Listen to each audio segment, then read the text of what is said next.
Rio എന്ന മിടുക്കൻ autorickshaw.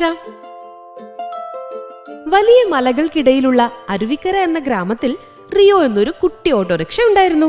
ഓട്ടോറിക്ഷയുടെ നിറം നല്ല കടും മഞ്ഞയായിരുന്നു. റിയോ ഒരുപാട് പാവായിരുന്നേ. വലിയ വണ്ടികളെ കാണുമ്പോ അവൻ തന്റെ കണ്ണാടികൾ പതുക്കെ താഴ്ത്തി വെക്കും. റിയോയുടെ കൂടെ വലിയ ടിപ്പൻ ലോറിയും മണ്ണുമാന്തി യന്ത്രമായ ചിങ്കു JCBയും വേഗത്തിലോടുന്ന കുഞ്ഞിക്കാറും മെലിഞ്ഞ സൈക്കിളും ഉണ്ടായിരുന്നു. അവര് വലിയ കൂട്ടായിരുന്നേ. റിയോയുടെ പേടി മാറ്റാൻ ഈ കൂട്ടുകാർ പലപ്പോഴായി ശ്രമിക്കാറുണ്ടായിരുന്നു. പക്ഷെ ഒരു ഫലം ഉണ്ടായിട്ടില്ല കേട്ടോ. ഹേ റിയോ, നീ എന്തിനാ ഇങ്ങനെ പേടിച്ചു നിൽക്കുന്നത്? ഞങ്ങളെ പോലെ കരുത്തനാകാൻ നോക്ക് എന്ന് ടിപ്പൻ ലോറി എപ്പോഴും പറയും. ചിങ്കു JCB തന്റെ കൈകൾ ഉയർത്തി മണ്ണ് മാന്തി കാണിക്കും. ഇതൊക്കെ കാണുമ്പോൾ റിയോ വിചാരിക്കും, എനിക്ക് ഇവരെ പോലെ കരുത്തില്ലല്ലോ, ഞാൻ വെറും ഒരു ചെറിയ ഓട്ടോറിക്ഷ കുട്ടിയല്ലേ. അങ്ങനെ ഇരിക്കെ ഒരു വലിയ രാത്രിയിൽ അരുവിക്കരയിൽ ഭയങ്കരമായി മഴ പെയ്തു. ഇടിമിന്നലും കാറ്റും കാരണം ഗ്രാമത്തിലെ വലിയ പാലത്തിന് താഴെ മണ്ണിടിഞ്ഞു വീണു. ആ സമയത്താണ് ഒരു വാർത്ത വന്നത്. അപ്പുറത്തെ കുന്നിൻ മുകളിലെ ചെറിയ വീട്ടിലെ കുട്ടിക്ക് വയ്യാതെയായിരിക്കുന്നു. ഡോക്ടറെ അങ്ങോട്ടെത്തിക്കണം. ടിപ്പൻ ലോറി പുറപ്പെട്ടു. പക്ഷെ വലിയ ചെളിയില് അവന്റെ ചക്രങ്ങൾ താഴ്ന്നു പോയി. ചിങ്കു JCB മണ്ണ് മാറ്റാൻ നോക്കി.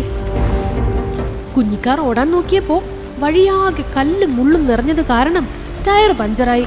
എല്ലാരും വിഷമിച്ചു. അപ്പോ റിയോ പതുക്കെ മുന്നോട്ട് വന്നു. അവന്റെ എഞ്ചിൻ പേടികൊണ്ട് പടപടാന്നടിക്കുന്നുണ്ടായിരുന്നു. പക്ഷെ ആ കുഞ്ഞിനെ രക്ഷിക്കണമല്ലോ എന്ന് അവൻ ഓർത്തു. അപ്പോൾ കിട്ടിയ ധൈര്യത്തിൽ റിയോ പറഞ്ഞു, ഞാൻ പോയാ മതിയോ? റിയോ തന്റെ 3 ചക്രങ്ങളും ഉറപ്പിച്ചു. വലിയ വണ്ടികൾക്ക് പോകാൻ കഴിയാത്ത ചെറിയ ഇടവഴികളിലൂടെ അവൻ പാഞ്ഞു. കല്ലുകൾക്കിടയിലൂടെയും മൺകൂനകൾക്കിടയിലൂടെയും അവൻ മനോഹരമായി ബാലൻസ് ചെയ്ത് നീങ്ങി. ഒടുവിൽ അവൻ ഡോക്ടറുടെ അടുത്തെത്തി. അദ്ദേഹത്തെ കുന്നിൻ മുകളിലെ വീട്ടിലെത്തിച്ചു.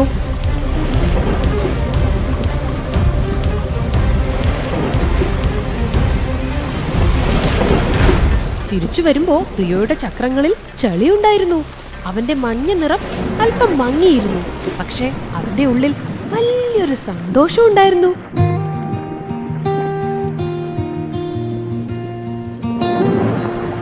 നേരം വെളുത്തപ്പോ ടിപ്പനും ചിങ്കുവും കുഞ്ഞിക്കാറും റിയോയെ കാത്തു നിൽക്കുകയായിരുന്നു.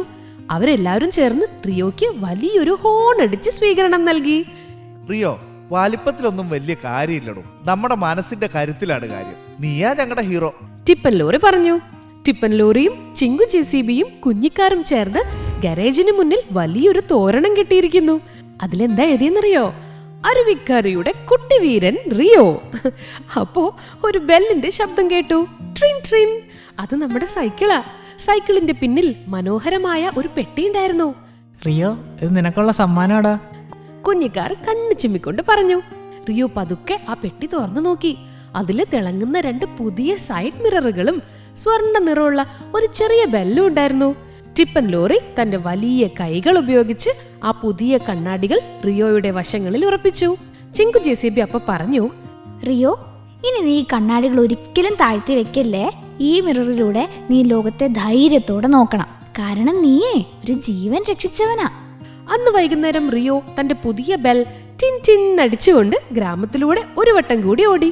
അപ്പോൾ അവന്റെ എഞ്ചിൻ പേടിയോണ്ടല്ല, സന്തോഷം കൊണ്ട് പാടുകയായിരുന്നു. അങ്ങനെ അരുവിക്കരയിലെ ഏറ്റവും ചെറിയ വണ്ടി ആ ഗ്രാമത്തിലെ ഏറ്റവും വലിയ വീരനായി മാറി. കഥ ഇഷ്ടായോ?